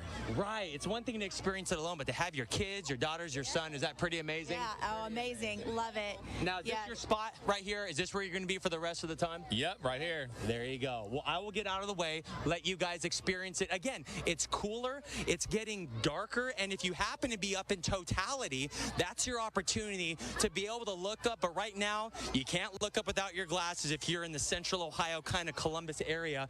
But look at all these people just spanning. Again, it's cooler, the light has gone down, but people are a little quieter and more focused in as we reach that total point, the full effect of that moon going up. But man, what an experience for these people. Again, traveling all the way from North Carolina, South Carolina. I'm going to try to get this gentleman right here. He's looking around. Maybe you can't see it. Sir, how are you? I'm good. Where are you from? I'm from Earth. You're from Earth. Listen, we're all from Earth today. United Earth. United Earth. He's got the We Are United Earth. Is this pretty cool to experience? This shows you already how united we are when we have phenomena, right? And that's a really good point. That's our common language. United in one common language. Millions of people right now looking up at the sun. And just that little sliver, Bob Station Marshall. I mean, we are almost there, right, guys? It's the language. 3 minutes officially for Totality where we are at the Union County Airport. So we still have a few things that are likely to happen between here and there. Okay. So Marcy, looking describe Bailey's beads for us. Sure. So Bailey's beads is actually really similar to another effect called the diamond ring effect. And this is going to happen, we want to talk about it now because it's going to happen like in the seconds before Totality. So what happens with Bailey's beads is you start to see that crescent get smaller, smaller, smaller until it looks like beads on a string. That's Bailey's beads, named after Francis Bailey, the first person who noticed them. Okay. But the reason it happens is because even though it kind of looks like it, the moon's surface is not smooth, right? Right. Talk about a bonding day. I mean, this is bringing folks together, just being oohed and awed by something that is much bigger than ourselves, Emily. Millions of people along the path of Totality. Are you a little jealous that you're not outside right now? Maybe a little. I'm getting some photos here from my grandkids. So we're going to go now to KRC in Cincinnati, Ohio. They're also in Totality. Definitely just a unifying experience for sure. Just everybody coming here for the same reason to experience this. Just so cool. It is absolutely beautiful. Wow. And you can see like a little star up there too. So gorgeous. And again, a lot cooler now than it has been all day when it was kind of heating up here. Wow, I mean, this is a really cool experience. When I worked in Wyoming, that was actually in the path of Totality in Casper, but I didn't get a chance to step outside because I had to be in the studio. So seeing this for myself is such a really cool experience. And I know my family was like, how do you have two eclipses in the places where you live? But I guess I'm just that lucky, John. Oh, that is amazing. And I'm in Totality here. I'm in Totality in Oxford. I can see the sun's corona, which is the sun's atmosphere around the edge there. I mean, it is beautiful. I'm feeling emotional. It's kind of one of those strange feelings in the pit of my stomach, almost kind of a primal thing where I'm like, This is crazy. This is wild. I've never experienced this before. And the people here, they let out a big cheer as soon as we went under totality. We're going to be under totality here for just under 3 minutes. And I mean, this is the time when you're in the totality that you can look at it without protective glasses if you're in totality. And I mean, just looking at it, we can see stars right now. Skies are clear. Folks here just amazed by this sight. I want to come over here. I got to talk to the police officers that are here. Come on over. What do you think? What do you think? It's very impressive. It is. Yeah, What's your name? Nicole Roberts. Nicole Roberts. Mhm. And it's a weird feeling, isn't it? It is. It is like it's jumped ahead 6 or 8 hours. Yeah. Amazing. Amazing. Thank you for being out here with us today. Yeah, that is it here from Oxford. I mean, I can't even explain how this feels. It's surreal. It's something unusual. It's something odd.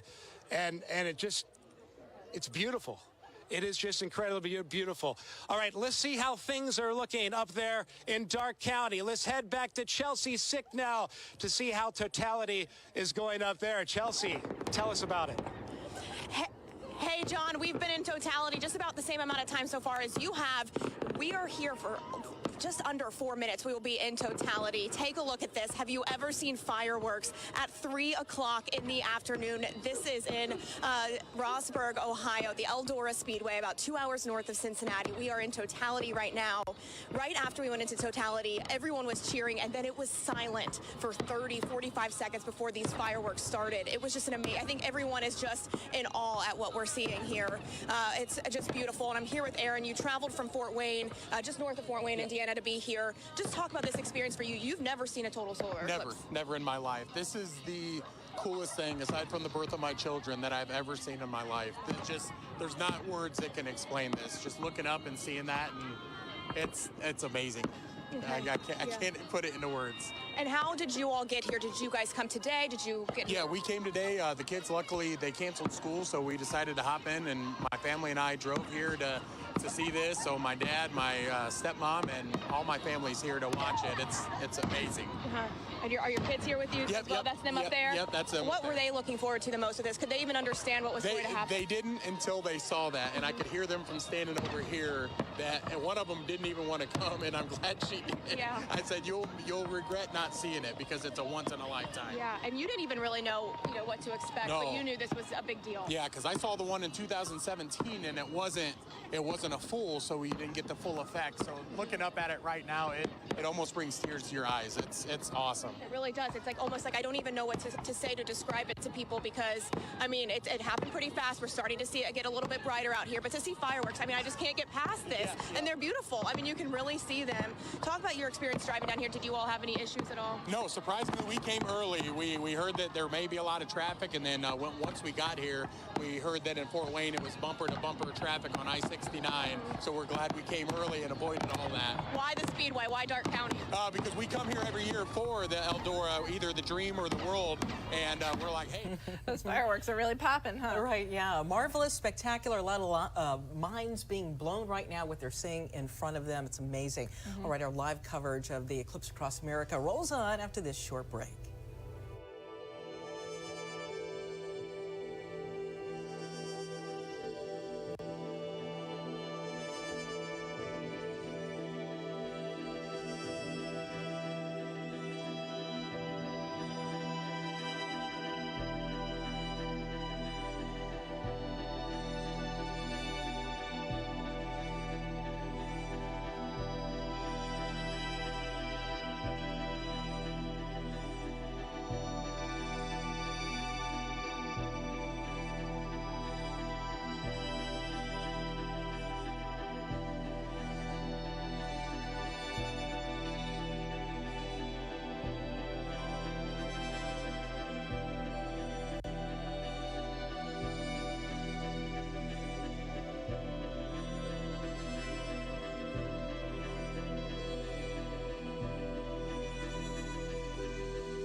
From the National Weather Desk, this is live coverage of the eclipse across America.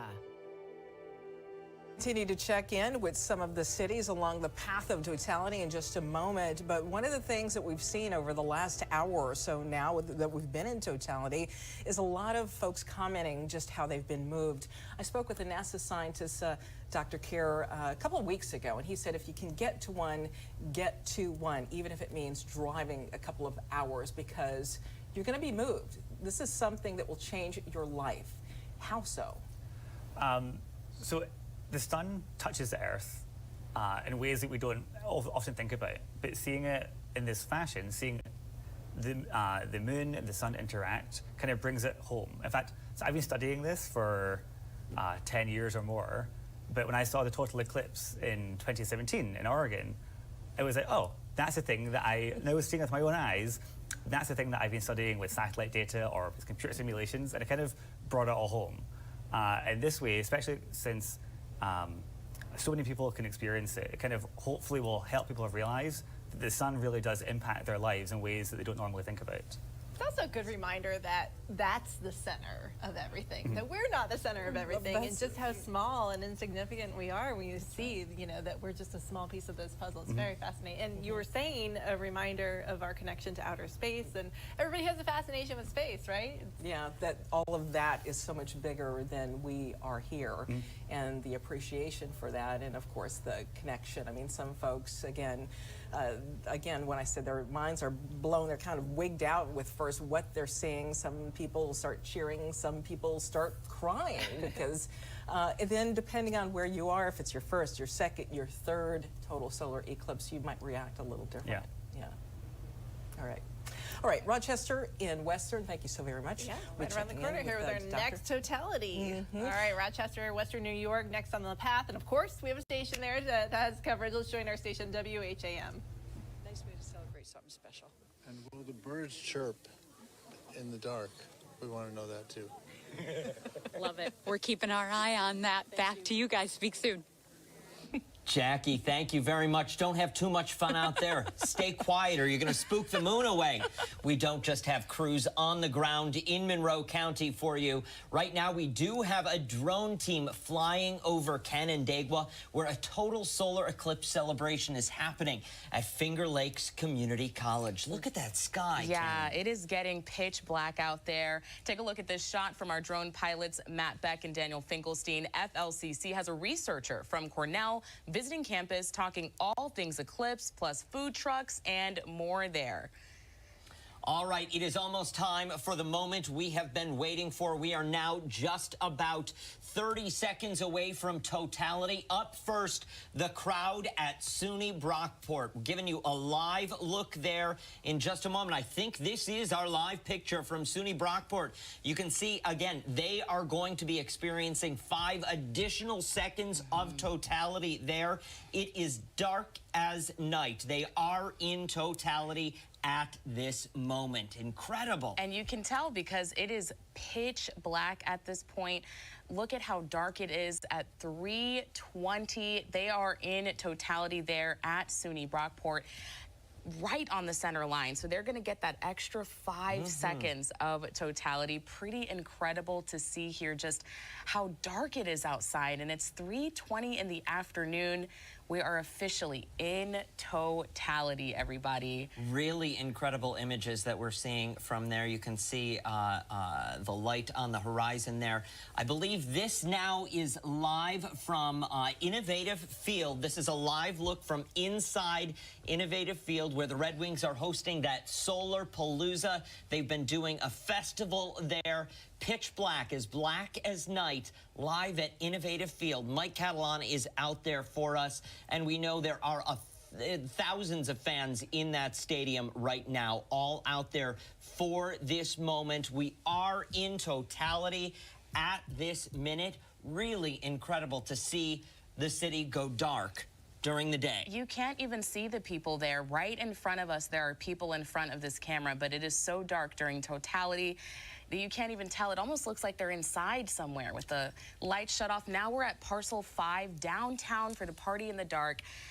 Wow. Really, the only thing lighting the screen up there are cell phones. Yeah. People trying to take images of the moon and the sun. Unfortunately, we are seeing cloudy sky out there. But again, you can see the result of this total solar eclipse of totality over Rochester, plunging the area into darkness. Now, if those clouds were not in the way right now, we would be able to see that soupy atmosphere, that plasma mix of ions and electrons, the corona of the sun. Really incredible. Now here at the Rochester Museum and Science Center, Karen. Yeah, they are there for the Rock the Eclipse Festival. And again, you can see the clouds there, but pitch darkness they're in right now. Street lights have been turned on. Look at that. As if it's nighttime. So you can see so many people there just in awe outside. It's total darkness, 3 in the afternoon. You can only imagine what being indoors, what it is like out there, experiencing this. It's got to be a visceral experience for a lot of these people, you know, groups of people coming together, uniting all over this one singular experience. People from all around the world coming to the region for this. Now, Casa Larga Vineyards in totality, probably toasting away with some nice vino at this hour. Hopefully they can remember where their mouths are, because they can't see anything at this point. Nothing at all. Yeah, don't spill it. Thankfully they've got some fire going there so they can see in front.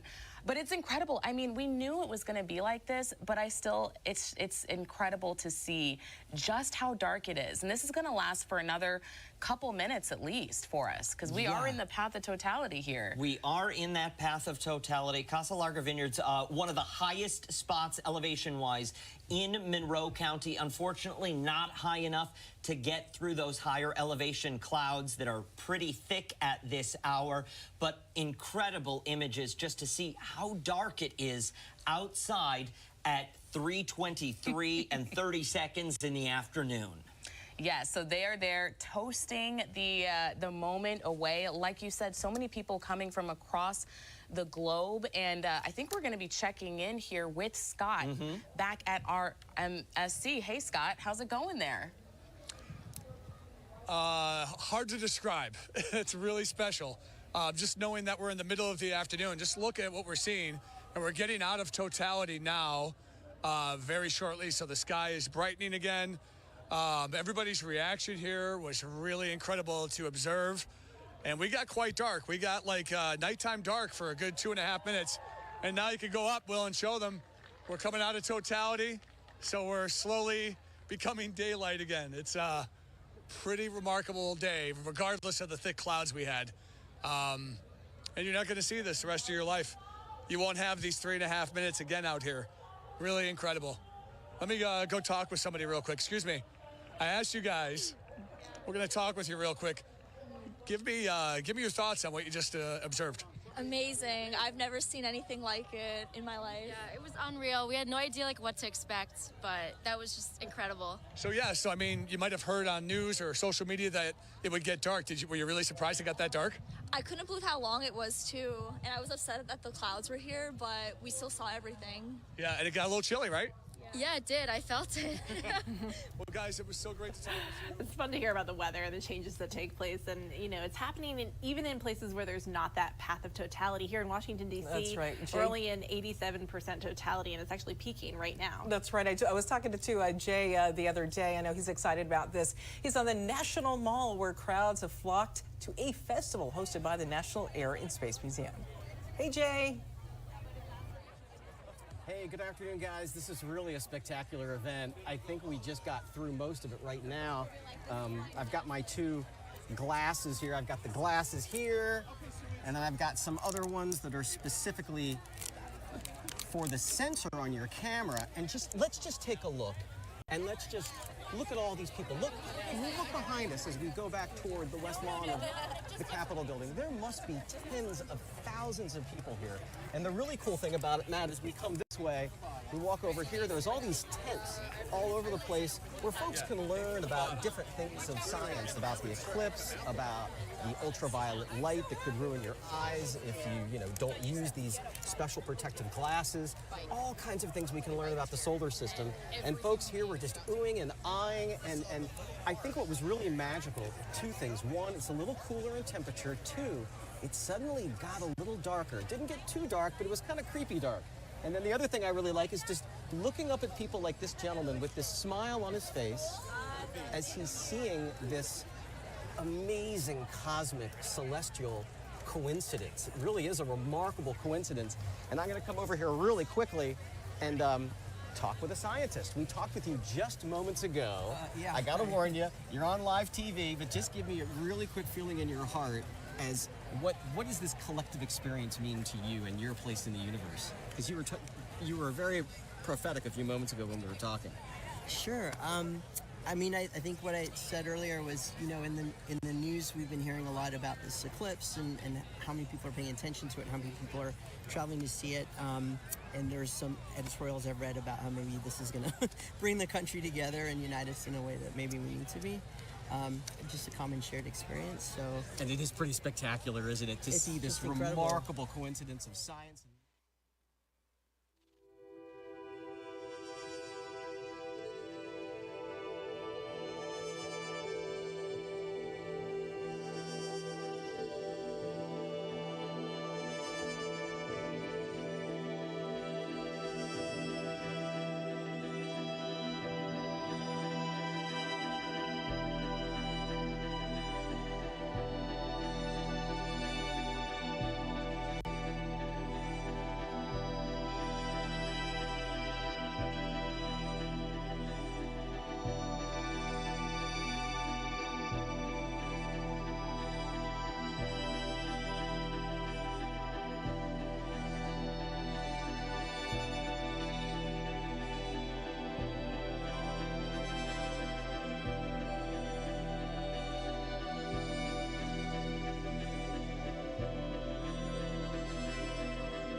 Welcome back to Eclipse Across America. Good afternoon. We want to welcome everyone watching on our CBS stations who are joining us now for continuous coverage. I'm meteorologist Veronica Johnson. And I'm meteorologist Emily Gracie. Thanks for joining us. Totality just began in Rangeley, Maine. Let's get right to our Portland reporter, Mal Meyer. What's going on out there, Mal?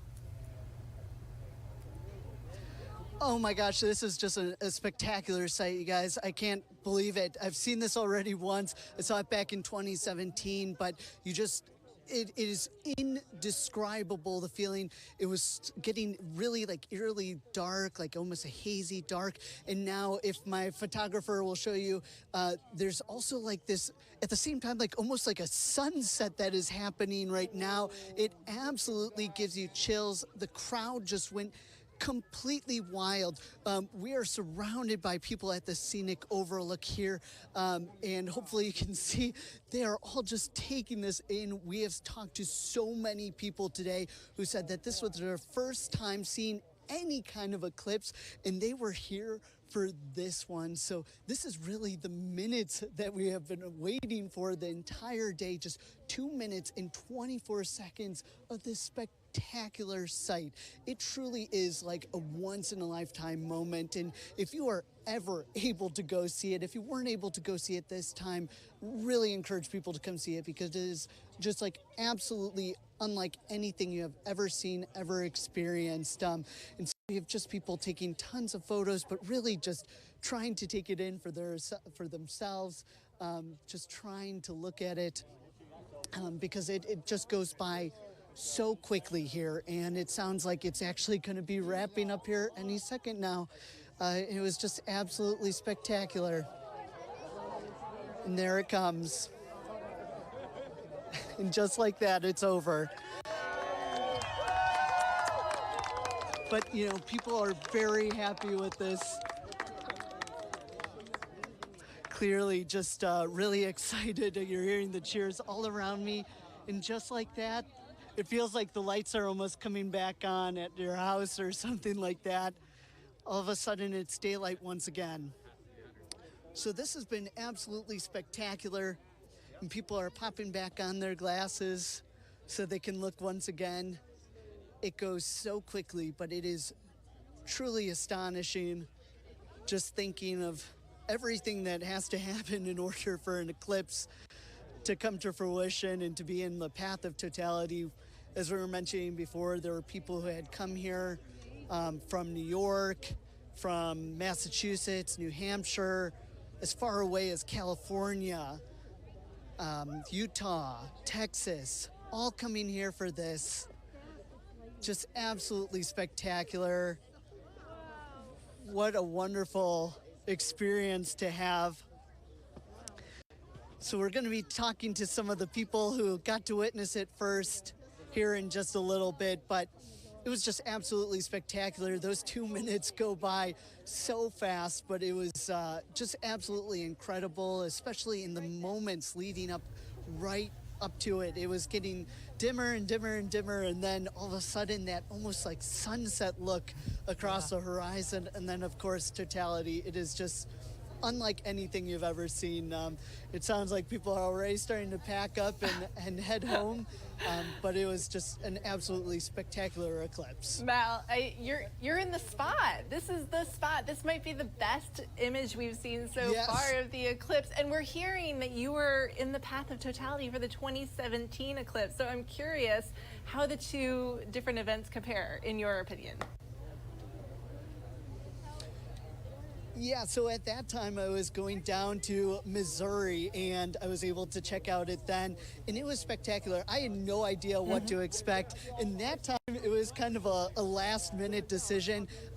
This I kind of forgot about, just like really the moments leading up to this.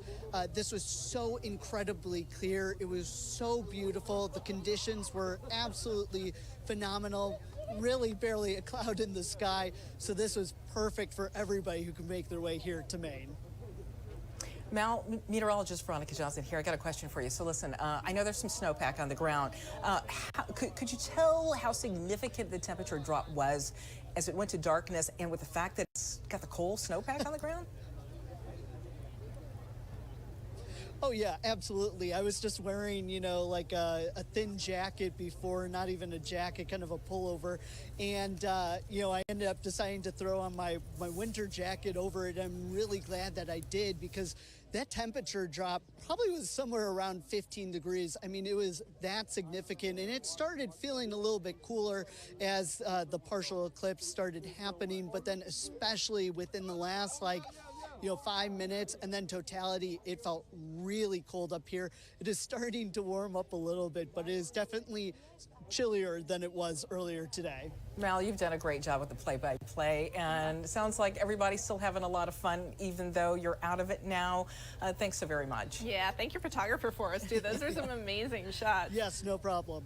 You know, Veronica, we're taking a look at that image right there that we're seeing of the final view here in the United States, Houlton, Maine. This is where it's going to exit the United States, our last view of the eclipse. For Canada, right? Yes, and of course, if you're just joining us, we have an expert here on set with us, NASA solar physicist, Dr. Graham Kerr, who's talking all about this. Can you tell us what we should be looking for in these last few moments that we're going to get this view of the eclipse? So the last part of the US to have the eclipse, will probably soon be seeing the diamond ring as the sun leaves. And so that's, again, because the moon has this structure, it's got mountains and valleys.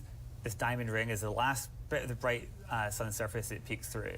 and that kind of signifies the end of the eclipse. And then we'll move into some more Bailey's beads, and then eventually just a partial eclipse. And because for it's another all the while. way at the end of the U.S., how long is this Yeah. going to last?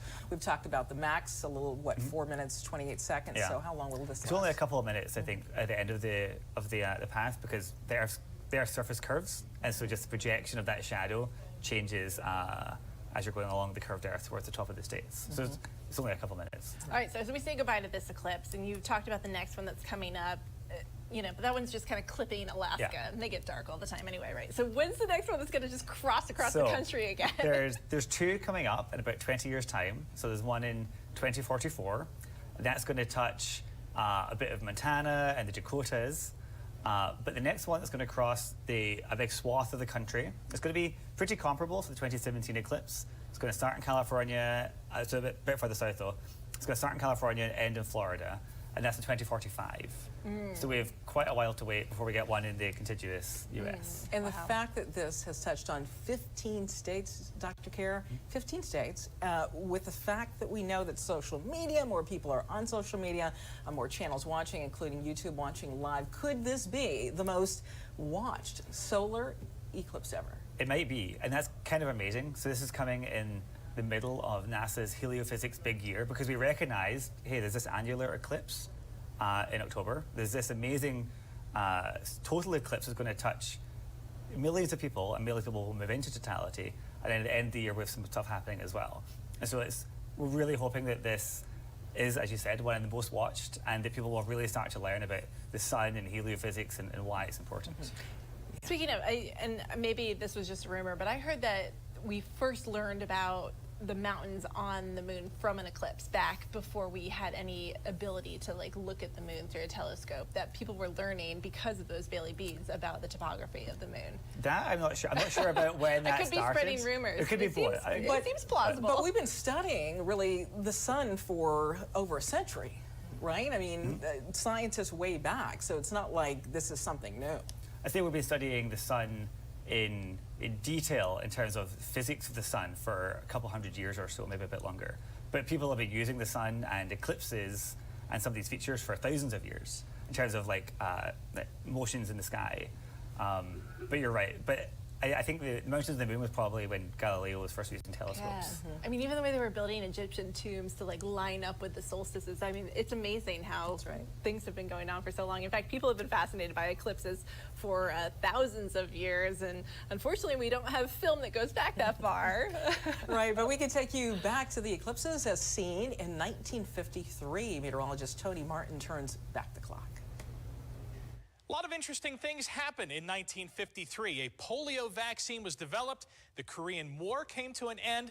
Dwight Eisenhower was inaugurated as president, and Queen Elizabeth II was crowned Queen of England. Perhaps some of the biggest spectacles that year were the 5 eclipses that were visible across a large part of the globe, 3 being solar and 2 total lunar eclipses. While it's not uncommon to have 5 in a year, it is somewhat rare to have 2 total lunar eclipses in a 12-month period.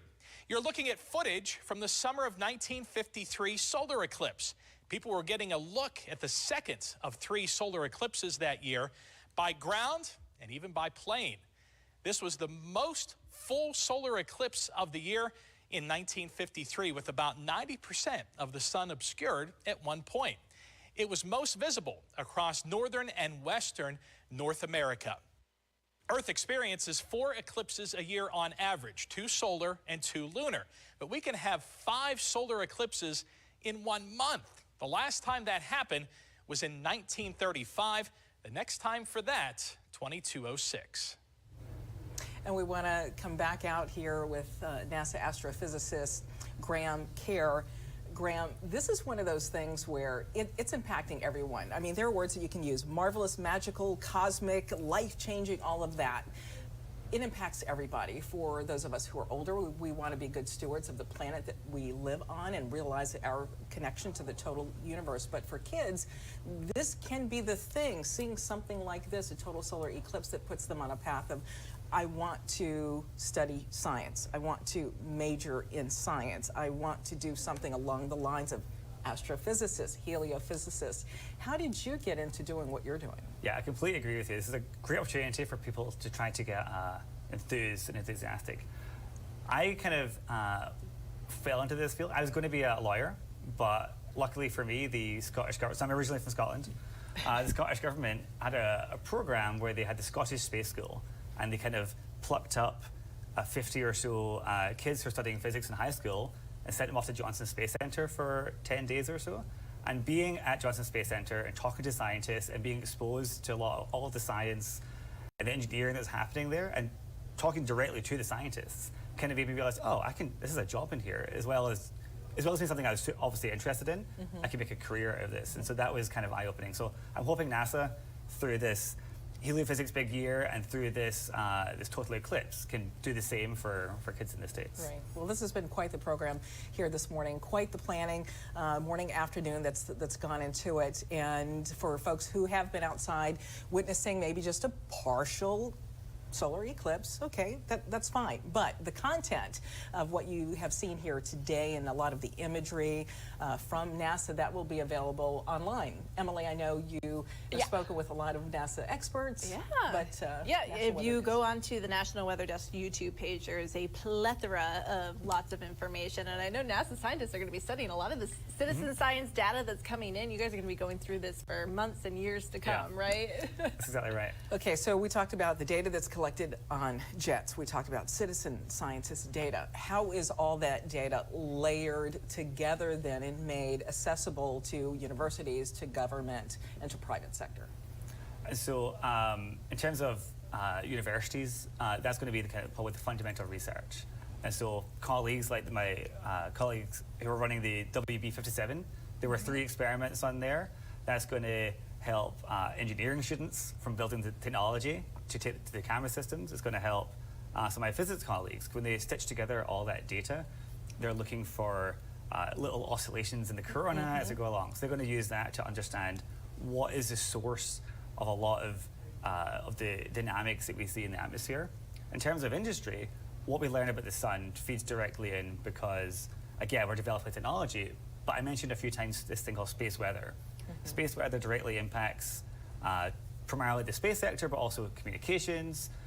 The more we learn about the sun, the more we learn about space weather. And the more we learn about the ionosphere, the more we learn about how space weather impacts the Earth. So all these things are really important, especially now that the space sector is $1 billion, multi-billion-dollar industry. Having the knowledge of how that can be impacted is important. And for folks who are just joining us, real quick, give an overview, about 15 seconds or so, the difference between a total, an annular, and a partial. Okay, so a total is what we saw a lot of the images of today, and that is when the moon completely covers the sun and we're able to see this faint outer sun's atmosphere, the corona. The partial eclipse is what we're seeing on the screen right now. That's when a chunk of the sun is kind of taken out. And an annular... Oh, hold that, Dr. Kerr. We're going to finish that right after the break. We'll be right back. Stay with us.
Well, students, faculty, and staff from Bowie State University is in Maryland, is holding an eclipse viewing event. Brad Bell joins us live from there. Brad, how many people are there reacting to the event?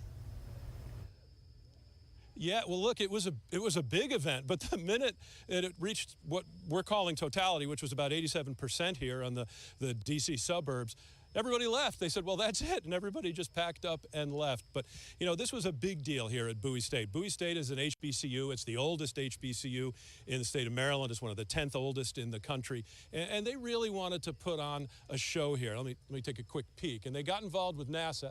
NASA provided these glasses. We still have a little bit of a crescent there. We can see the moon rapidly exiting out of the top of the sun is what it looks like here. But they wanted to get some people excited, the people that organize it, and they brought in some guests. And joining me now is Kenneth Harris. He's an engineer. He is from where we are, Prince George's County, worked for NASA. Now he's a private contractor. You had a message here, right? Selling STEM a little bit? Yeah, selling STEM. I'm excited about the field of STEM. I'm excited what we're doing within the community here. And STEM is so important, building and developing that and increasing that pipeline for our students. And Solar Eclipse is just another way to get folks riled up and get them excited. I saw a few people putting them on, kind of going ooh and ah. Did you see that? Did you get what you're looking for? I did, exactly. We got the 88% totality here because we're not along the exact path, because that would have been a treat to have a total solar eclipse. But even now, like you said, we've got about 20-ish% left as the moon moves out of our line of sight till later tonight. How'd you feel about it when you got to? Oh, I'm ecstatic. Yeah, the whole time beginning to end. I got my son's out here somewhere. He's enjoying his very first solar eclipse. He's 3 years old, so he wasn't alive during the previous one, at least the 2017 one. So I'm over the moon. I'm excited for him. Over the moon. The place filled up. Yeah. I mean, were you pleased? Did you expect that? Yeah, NASA donated. We donated somewhere around 2,000, 3,000 of these glasses. I think registration reached the 1,500 mark. So we are amazed by the turnout of the community. I saw a lot of small children running around here with their parents, as well as a lot of students that are from Bowie State University. Yeah. All right. Thank you. Yeah, thank you. I really appreciate it.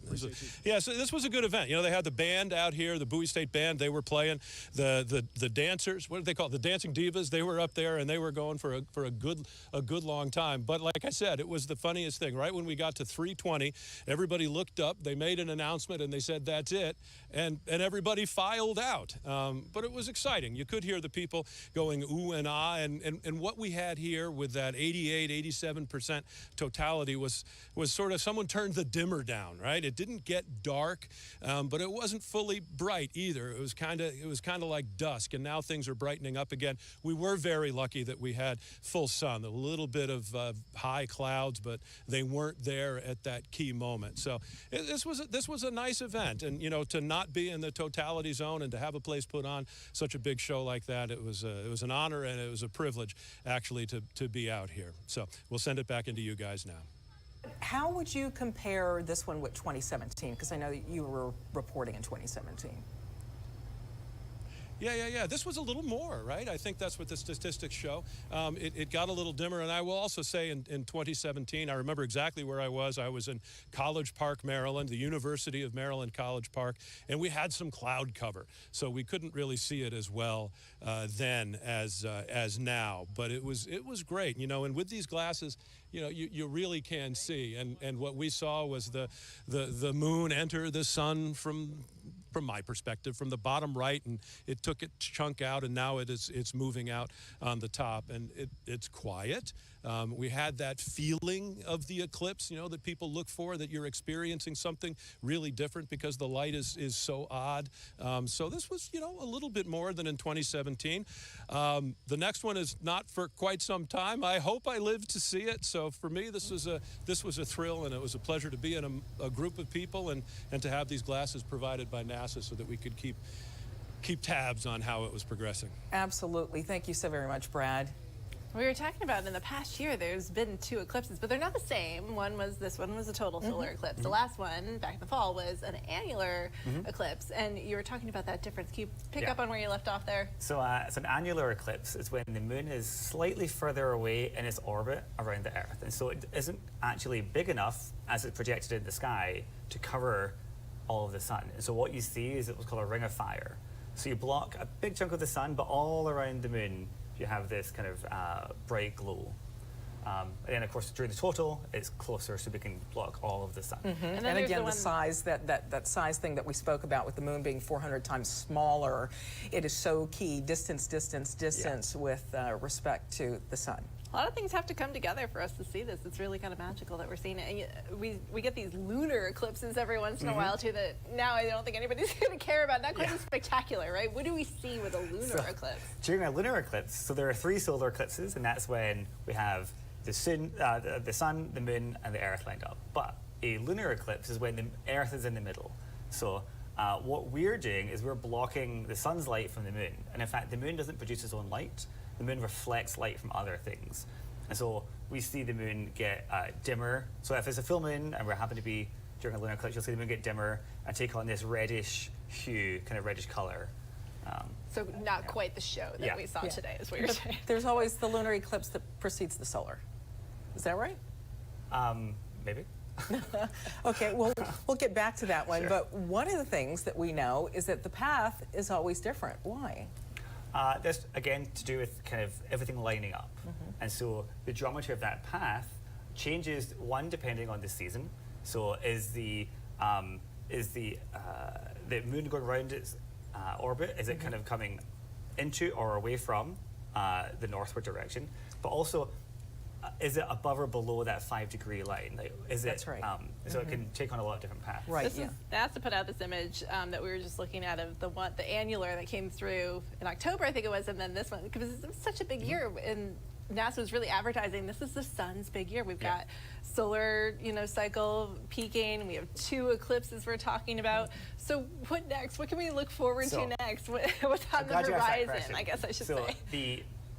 The end event of the heliophysics big year is when Parker Solar Probe, which is the first spacecraft that was sent to the sun, gets to its closest approach. So it's going to get to within 10 solar radius distance, which is the closest we've ever sent a spacecraft. And it's going to take lots and lots of really, really useful data from within the solar corona. So that's happening on Christmas Eve this year. Okay. And we'll get the data a little bit after, because it's very What's far that thing away. made of? It's got really, really high-tech heat shields. I would guess so. The folks at Johns Hopkins designed. Wow. All right. Well, if you missed seeing today's total solar eclipse in person, you will have more chances in the future. The next total solar eclipse is just 2 years away on August 12th, 2026. But as you can see there, the path of totality is over western Greenland, far eastern Iceland, and finally northern Spain. There'll also be another one on August 2nd of 2027. Portions of North Africa and the Middle East will be in the path of that totality. There's people that do go all over the world chasing these. Yes, I'm right there. You're doing it? Iceland 2026. The next total solar eclipse visible in the U.S. will appear in parts of Alaska in 2033. In 2044, one will be visible in North Dakota and Montana. But the best opportunity will come 21 years out. On August the 12th, 2045, a total solar eclipse travels from coast to coast from Northern California to Florida. And among the cities that will be in totality are you ready? Reno, Salt Lake City, Oklahoma City, Tulsa, Orlando. That's going to be huge. And Fort Lauderdale. Little Rock will also be in the path just like it was today. And one of the things that is just crazy, a lot of folks had a hard time wrapping their head around it, is the big difference between 95% totality and 100%. Right? I got my eye on the one in 2054. That one's going through South Carolina. There you go. Right. Another one in Charleston. Give cocktails. You saw the 2017 one, right, Morgan? Did you have clear skies? Was it good? We did. We were really lucky. Yeah. Great viewing conditions. Yep, same in Charleston. We lucked out. There were a lot of clouds, some storms popping up around us, but we got a good little clearing. The weather, again, can be so tricky with this, even if you look it's a real at buzzkill. The climatological record, for sure. Right. Dr. Kara, thank you so much for joining us today. 3 hours of expertise. I think we have learned a lot. Just Veronica and I ourselves have learned so much, so we really appreciate your time here today. Of course. Thanks for having me. Thank you. Thank you very much. All right. Well, thanks for joining us. This has been a production of the National Weather Desk, which you can find our show on the air Monday through Friday on YouTube, Facebook, and some of the stations you're watching us on today. Yeah, for sure. Let's take a look back now at some of the highlights as the total solar eclipse moved from Texas to Maine. Have a great day, everyone.